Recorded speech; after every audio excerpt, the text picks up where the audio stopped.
আসসালামু আলাইকুম। আজকে করব আমি পটল ভাজি।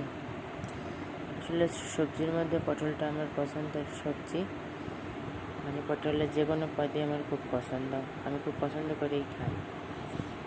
আজকে পটলের চপ ভাজি করব, এই জন্য ছিলে নিয়ে এটাকে মরিচ, লবণ আর হলুদের গুঁড়ো দিয়ে মেখে তেলের উপরে ছেড়ে দিব। হালকা একটু ঢাকনা দিয়ে রাখবো, দমে রাখবো যাতে ভাপটা বসে ও সিদ্ধ হয়ে যায়।